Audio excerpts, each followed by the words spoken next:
নমস্কার, রাধে রাধে সবাইকে। আমি পৌশালী। পৌষ সানশাইনের আবারও নতুন একটা ব্লগে আপনাদের সবাইকে জানাই অনেক স্বাগত। আশা করি আপনারা যে যেখান থেকে আমার ভিডিওটি দেখছেন সবাই খুব ভালো আছেন আর সুস্থ আছেন। ভিডিও শুরুতে সবার কাছে একটাই রিকোয়েস্ট, ভিডিওর মধ্যে যদি কোনো অংশ আপনাদের কাছে একটু হলেও ভালো লেগে থাকে তাহলে প্লিজ লাইক কমেন্ট করে জানাতে ভুলবেন না। আর আমার এই পরিবারের নতুন কোনো সদস্য হলে আপনাদের যদি এরকম ধরনের লাইফস্টাইল ব্লগ দেখতে ভালো লাগে তাহলে অবশ্যই চ্যানেলটিকে সাবস্ক্রাইব করে আমার পাশে থাকতে পারেন। আজকে সকালটা শুরু করলাম একদম ঠাকুরঘর থেকে। এখন প্রায় 6টা মতো বাজে, আমি চলে এসেছি পুজো করতে। তো আজকে দেখলাম না এই সমস্ত যে টাওয়ালগুলো দিয়ে রাখি তার মধ্যে একটু ধুলো জমেছে। আসলে কাল রাতেই দেখতে পেয়েছিলাম, ভেবেছিলাম কাল রাতে করে নেব, তারপরে ভাবলাম যে না, সিংহাসনে আর রাতে হাত দেবো না, ঠাকুরদেরকে শয়ন দেওয়ার সময় হয়ে গিয়েছে, কাল রাতে যখন পুজো করব তখন করে নেব। তো সকাল সকাল পুজো করতে এলে না এরকম অনেক ছোটোখাটো কাজ দেখলে সঙ্গে সঙ্গে সেরে নেওয়ার চেষ্টা করি। সকালবেলা তো মেয়ে ঘুমিয়ে থাকে, হাতে কাজও কম থাকে, তো এই ছোটো ছোটো কাজগুলো সকালবেলা সেরে নিলে না সারাটা দিন অনেক শান্তিতে কাটে।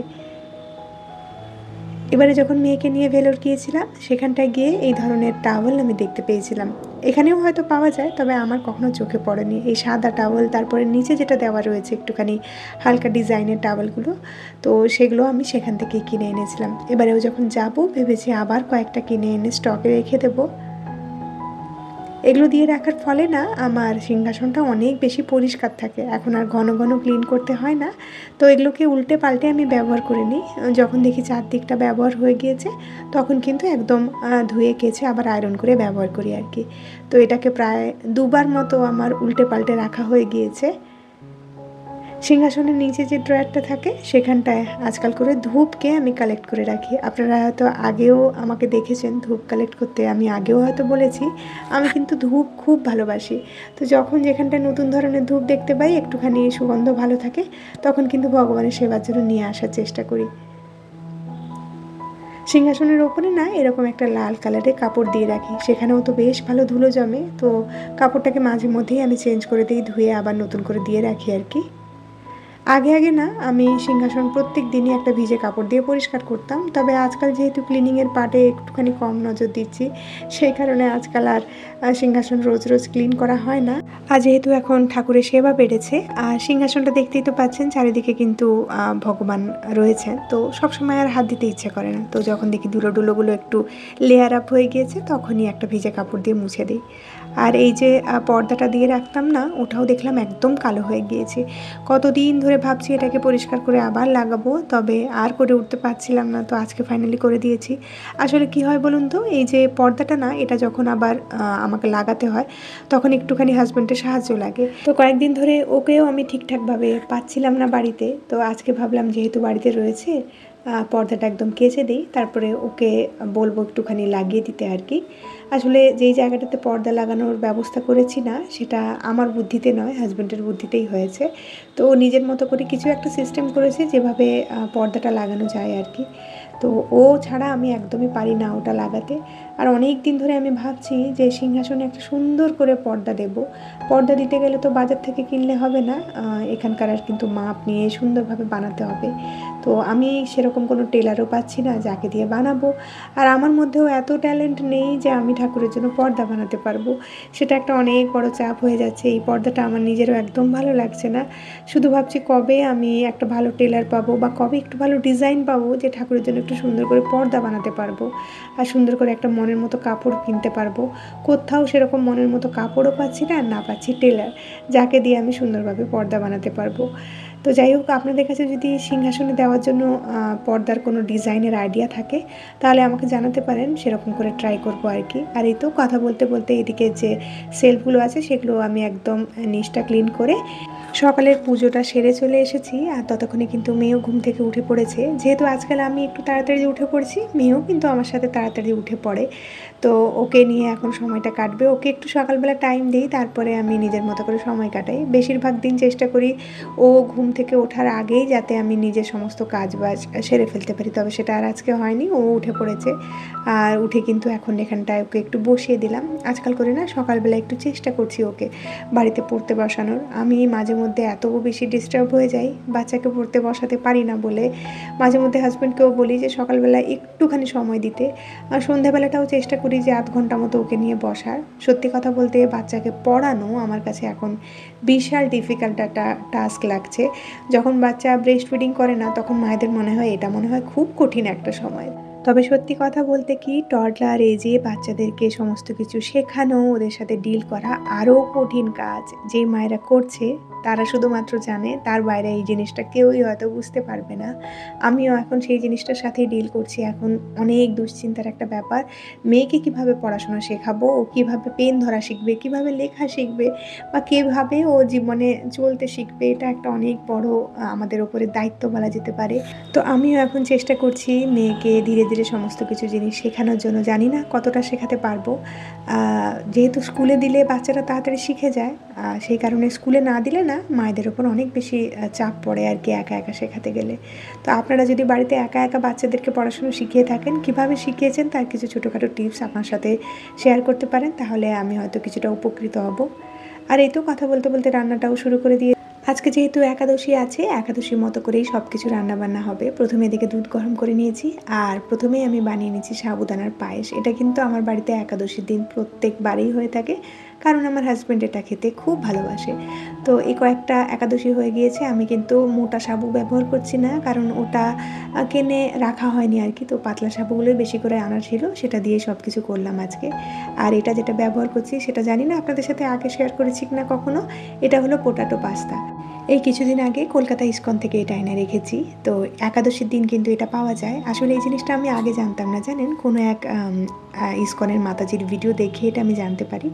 তারপরে আমি ইস্কনে গিয়ে খোঁজ খবর নিয়ে দেখলাম যে হ্যাঁ, এটা তো পাওয়া যায়। আগে হয়তো দেখেছি, তবে কখনো বুঝে উঠতে পারিনি যে এটা পোটাটো পাস্তা বলে। তো আমি কিন্তু অনেকগুলো এনে রেখে দিয়েছি। আমার মেয়ে যেহেতু দুপুরবেলাটা আমাদের সাথে একাদশীর খাবার দাবারগুলো খায়, প্রসাদ পায়, তো ওর জন্যই বিশেষ করে এনে রাখা। আর হাজব্যান্ডও অফিস যায় একাদশীর দিন, তো ওকে আর মেয়েকে দেবো বলেই বিশেষ করে এনে রেখেছি। আমি যদিও খুব একটা বেশি খাবো না, কারণ এই পাস্তাগুলো না এক প্যাকেট রান্না করলে মোটামুটি অনেকটাই কমে যায় আর কি। খুবই অল্প আঁচে রান্না করতে হয়, মানে একদম ফুটন্ত জলে দিয়ে 2 মিনিটের মধ্যেই নামিয়ে নিতে হবে, তা না হলে একদম ঘেঁটে যায়। আমি যখন প্রথম রান্না করি তখন কিন্তু বেশ বিপাকে পড়েছিলাম। তারপরে দেখলাম যে না, এটাকে খুব কেয়ারফুলি হ্যান্ডেল করতে হয়, মানে পাস্তাটা দিয়ে দাঁড়িয়ে থাকতে হবে ওখানটায় আর কি। মোটামুটি হালকা একটুখানি সেদ্ধ হয়ে যাওয়ার পরেই কিন্তু নামিয়ে নিতে হবে, তা না হলে একদম পাঁকের মতো হয়ে যায়। তো মাঝখানে আমি একবার খারাপ করে ফেলেছিলাম, তো আমার হাজব্যান্ড বলেছিল তুমি মনে হয় পারবে না এটা করতে। তারপরে বললাম যে না, আমি আরও একবার চেষ্টা করে দেখি। সেকেন্ডবারে করতে আমি ঠিকঠাকভাবে করতে পেরেছি। তো আমি তারপরে কি করি বলুন তো, ওটাকে জল থেকে নামিয়ে না সঙ্গে সঙ্গে একদম ঠান্ডা জলে ওটাকে ধুয়ে দিই। তারপরে কিন্তু ওর যে শেপটা ওটা ইনট্যাক্ট থাকে। তো যাই হোক, এখানটায় কথা বলতে বলতে এদিকে সবজিগুলোও ভেজে নিলাম। একটু বাদাম ভেজেছি, তার আগে একটুখানি গাজর ভেজেছি, তার আগে ভেজেছিলাম আলু আর গাজর, যেটা আমি পাস্তার মধ্যেই দেবো। তো এখানটায় ঘিয়ের মধ্যেই আমি অল্প একটুখানি বাঁধাকপি কুচি নিয়ে নিয়েছি, সেটাকে ভাজা ভাজা করে এর মধ্যে আমি সেদ্ধ করে রাখা পাস্তাটা দিয়ে দেবো। এই পাস্তাটা দেওয়ার পরে কিন্তু খুব একটা বেশিক্ষণ নাড়াচাড়া করা যায় না, 1 মিনিটের মধ্যেই নামিয়ে নিতে হবে, তা না হলে পাস্তাগুলো আবার ওই কড়ার সাথে লেগে যাবে আর কি। তো এর উপরে আমি ভেজে রাখা আলু গাজর দিয়ে অল্প একটুখানি লবণ দিয়ে দিলাম। আপনারা চাইলে কিন্তু বাদাম ভাজাও দিতে পারেন। তো আমি পরে খাওয়ার সময় দিয়েছিলাম আর কি বাদাম ভাজা। তো এই যে আমার মোটামুটি পাস্তাটা রেডি হয়ে গিয়েছে। সব কিছু নাড়াচাড়া করে 1 মিনিটের মধ্যেই আমি এটাকে নামিয়ে নিচ্ছি। আপনারা কারা কারা এই পোটাটো পাস্তা ট্রাই করেছেন আমাকে জানাতে পারেন। আমি তো প্রথমবার ট্রাই করলাম, আমাদের কাছে অনেক বেশি ভালো লেগেছে। আর এখানটায় বানিয়ে নিলাম সাবুদানার বড়া, যেটা রেসিপি আপনাদের সাথে বহুবার আগে শেয়ার করেছি, তাই আজকে আর শেয়ার করলাম না। আর তারপরে বানিয়েছিলাম সাবুদানার খিচুড়ি আর কি, সেটা আমি একটু বেশি করে বানিয়ে রেখেছিলাম, কারণ আমিও সেটা প্রসাদে পাবো। হাজব্যান্ডের অফিস থাকলে না একাদশীর দিন আমাকে একটু বেশি করে খাবার দাবার বানাতে হয়, যেহেতু ও অফিসে গিয়ে অনেক ছোটা দৌড়া করে, ওর তো তাড়াতাড়ি খিদে পেয়ে যায়। তো সেই কারণে আজকে একটু আলু আর পেঁপে আর পনির দিয়ে একটা তরকারি বানিয়ে নিয়েছি। আর মেয়েকেও রাত্রেবেলা ভেবেছি অন্ন দেব, তো রাত্রেবেলা একদম গরম গরম ওর জন্য অন্ন করে দিয়ে দেবো, তার সাথে এই তরকারিটা আমার হয়ে যাবে। আর এই তো আমার এখানটায় রান্নাবান্না সমস্ত কিছু শেষ, ভগবানকে ভোগ দেখিয়ে এখন আমি চলে এসেছি রান্নাঘরে বাকি কাজগুলো করে নেওয়ার জন্য। রান্নাঘর পরিষ্কার করে আজকে না এই ড্রেন ক্লিনারটা আমি দিচ্ছি। এটা আমি মাঝে মধ্যেই ব্যবহার করি। আগে তো মাসে একবার করে করতাম, তবে এবারে আমি একদম ভুলে গিয়েছিলাম, সেই জন্য 2 মাস পরে এটা আমি ইউজ করছি।